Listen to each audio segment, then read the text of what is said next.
Today, we will be looking at All right, the let's most watch a video. obnoxious, unlikable, pretentious phenotype out there. From the this guy with a mid-witted helmet on? pseudo-intellectual. I mean, they're literally what you would get if you took the actually meme and turned it into a literal person. And to clarify, for those who don't know, a midwit is someone who's of average intelligence, and they think of themselves and present themselves as someone of higher intelligence. You know, it's hard. A lot of people fall into this category now because we're all speaking in public to each other on X or Facebook or Reddit or whatever it is you use. So everybody's sharing their opinions all the time, and everybody feels like they're supposed to have an opinion about everything, even things that they know nothing about. So this is now a huge problem. Which is seen in this meme of the midwit. Then Classic. after that, we have this pseudo-intellectual. This person is deceptive. They pretend to be knowledgeable or intelligent. He is right that they are deceptive because there are a lot of people who know how to speak in a way that make them seem very intelligent. But if you really ask them about 3 questions, the entire facade would fall away. Now, the entire, podcast sphere, all the places that these people sort of frequent, they're all sort of working together to protect these people because they understand that you want to ask questions, but you don't want to ask, too probing of a question that might reveal a person as a pseudo-intellectual. It's all a game. While they are somebody who lacks genuine depth. In other words, there are people who you see talking in public and on shows all the time, and they sound like they know everything, and they just do not. An understanding of a subject. And the reason that we can't pick up on that is because we're not expert enough to evaluate how right or wrong they are. These are 2 distinctly different things, but they have a lot of overlap. And a lot of the traits we just covered, they're generally seen in the same people. And as somebody who has a lot of experience with these people in general, I believe I have a very good understanding of them. I know how they operate, why they behave the way that they do, and how to spot The fedora memes on Reddit have completely destroyed an entire class of people. them. But here's the thing. Plenty of videos already have gone over this. They've covered this exact same topic. And I would say that they're very valuable. And for the sake of not regurgitating that same information, think of this video as an addendum to their work and not the end-all be-all. Firstly, we have to understand them, know exactly what drives them. And at their core, they are very antisocial people who are extremely insecure. That is where a lot of their obnoxious behavior stems from. Now, You can see the insecurity in 2 seconds if you challenge a person like this on a point and they absolutely fly into it. Instead of just calmly answering your question like a person with actual expertise and depth would ask, assuming that you ask the question in a sort of respectful way. But if someone does not know what they're talking about and you ask a question, it sends them into an absolute rage because you've pulled the curtain down.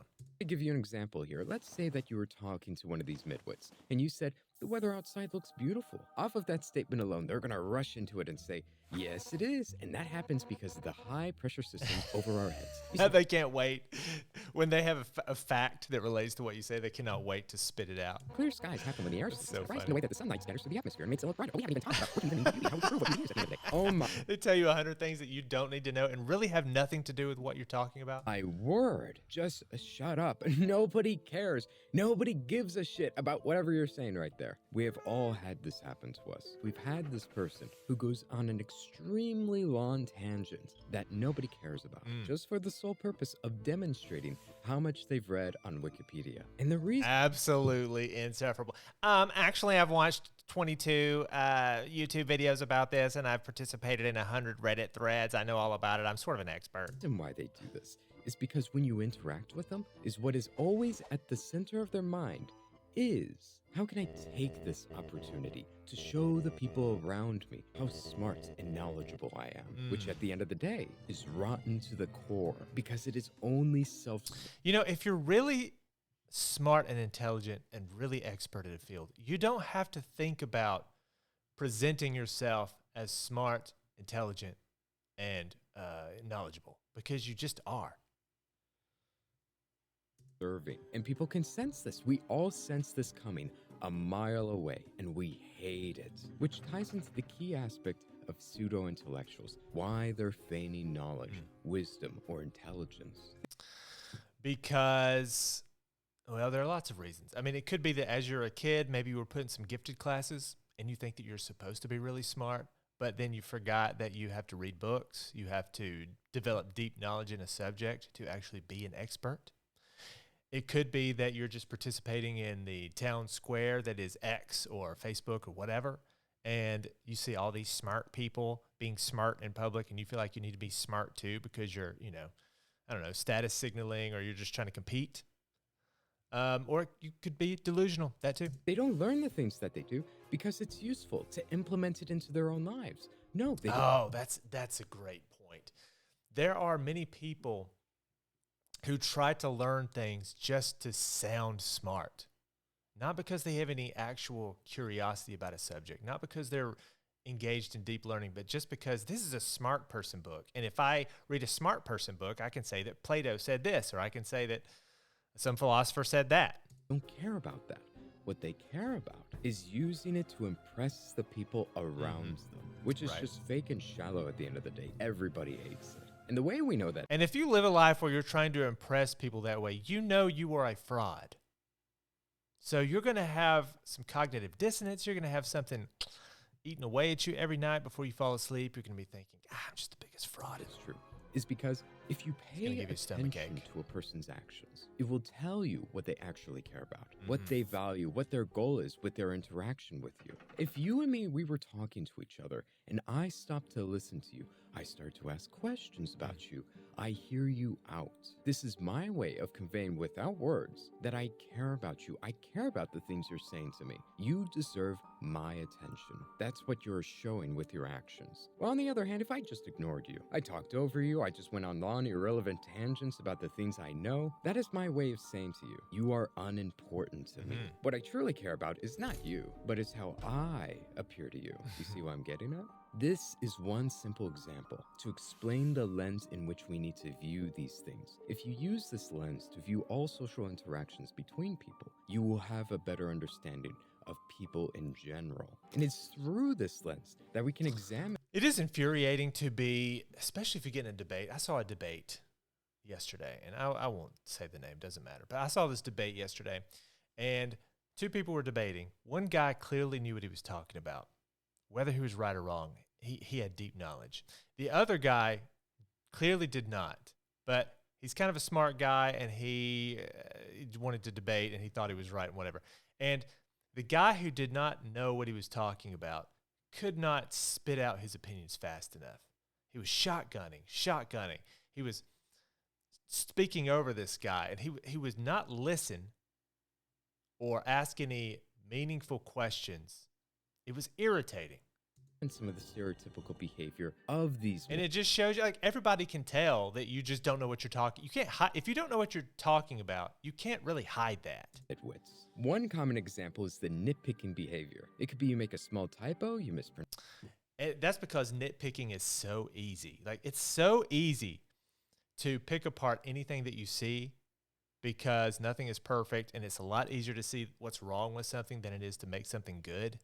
Because to make something good, you have to understand fundamental things, but to pick something apart, you just have to look at it. Announce something, and they'll hone in on that and use it against you. Well, in reality, it's not an issue. Everybody knew what you meant. We could let it slide, and it wouldn't change anything. But the midwit, the pseudo-intellectual, they will not.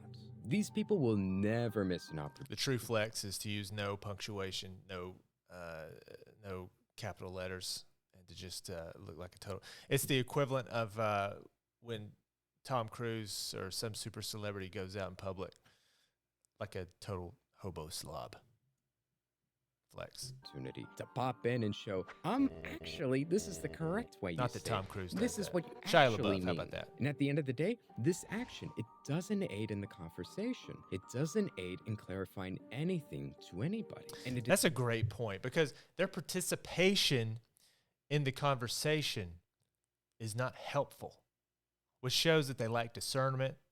They don't understand what's going on. They just want to look smart. Is nothing more I want to be smart than an opportunity to showcase how much they know at your expense. Yeah, as though everyone in the conversation, oh, hold on, let's just pause what we're doing and bask in the glow of this person's pretend intelligence. Again, you gotta remember what is at the forefront of their mind. Look at me, look at how much I know.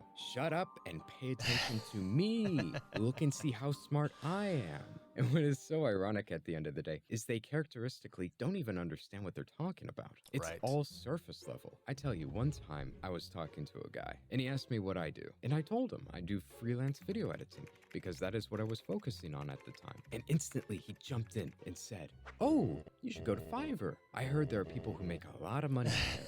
You should try it out. You should do the smart thing and let the business come to you rather than seek Oh it out yeah, yourself." there's nothing better than someone who wants to tell you how to do your business better than you do it. I politely told him that's not how it works. You can't just simply make a Fiverr account and expect it to work from there. I've looked into this as a freelancer. It's a lot harder than you make it out to be. It's not. I mean, Fiverr is a total mess. First of all, you're competing with people who live in places where if they work for $25 a day, that's okay. And you're working with, I mean, there are tons of scammers on there. They'll show you that they'll say, "Oh, this is my work." And then when you hire them to do some work, it looks nothing like what they showed you. They steal artwork or whatever from other people and pass it off as their own. Not saying there aren't some good people on Fiverr. I have actually gotten some good work from Fiverr before, but it's a landmine. That's simple. But he It's didn't full of listen. He said, landmines. no. Trust me. I've seen it. You can just make an account on there and you'll blow up. Trust me. I mean, just try it out. Can't hurt. Just make an account and you'll blow up. Yeesh. Hurt, right? And we went back and forth and we were talking about this until I finally asked him and said, "Wait, have you ever done any video editing yourself or any commissions?" And he said, "No, I haven't." And then I asked him again, "Have you done any work on Fiverr?" And then he said, "Nah, man, but I've heard people do really well there." And then I instantly realized right at that moment, I wasted my whole time talking to this fucking idiot who Oof. doesn't know anything he's talking about, who's telling me what I should do. And what's worse is if you stop to think about it, you realize these people don't care about you at all. Again, all of this is No skin in the game. What was his name? Nicholas Taleb called this out. I'm sure many people have called it out before. When people who have no skin in the game, who are not affected whatsoever by the things that they're spouting off about. It's the classic, like when a politician makes a rule or a law that has nothing to, like, doesn't affect them. What do they care? When they make policy and something happens to your town, but they're totally fine. No skin in the game.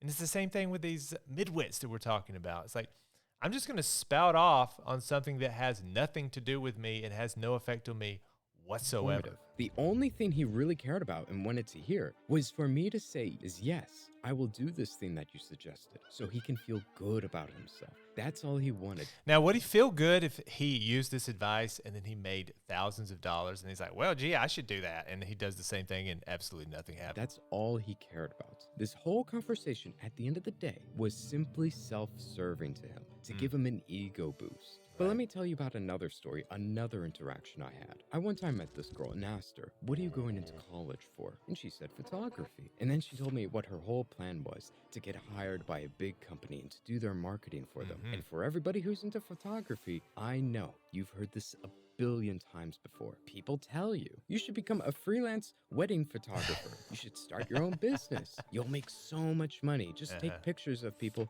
at their weddings. That's Guys, we all know that business is super simple. It's always easy.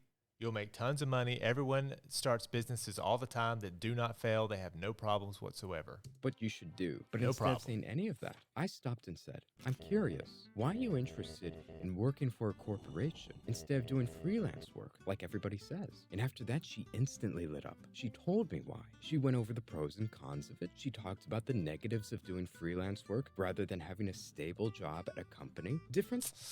You know, I've done a lot of freelance work myself, and I can tell you as a freelancer that it's very difficult because your personality is going to, let me put it like, it can be very difficult because it depends on your personality. If you're the type of person who understands, like, you feel like you're premium, you've got skills, you can ask for premium bucks, you will do well as a freelancer probably. But if you're the kind of person who's like, well, I'm going to charge as little as possible, I'm going to go after the low-hanging fruit, you can spend years and years and years making almost no money, trying everything, nothing works. You have no idea what is happening or why it's not working for you, why all these other people are making so much money and you're not.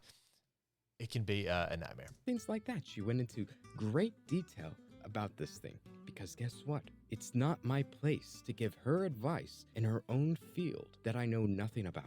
And you can't give advice to people who aren't you, really. I mean, if you're going to give advice, you've got to really understand that person 100%. You can't just give blanket advice to someone you don't know. Only position I am in as someone who... Because I can't do what other people... Like, we all have strengths and weaknesses. We all have things we're good at. We all have things we like and we hate. You can't just give, oh, do this, and it always works. Doesn't do photography while she's pursuing it, thinking about it for hours every day, is to ask her questions. I'm not in the position to give her advice, especially unrequested advice, because most people out there, they don't do these things because they believe it's the best. They want to help you. Most people suck at advice. They do it to paint themselves as an intellectual. One of the reasons why I believe these midwits and these pseudo-intellectuals do this, these Redditors, they like to convince themselves that they're smart, they're educated, and it's all a cope to them because they have low self-esteem. It's like, hey, maybe I look like shit. Maybe I smell they're pretending. Like shit. I'm unlikable. I'm ugly. But I can at least go on long monologues that nobody pays attention to. People. All right, I'm not going to watch the entire video. If you want to watch this video, you can check it out yourself.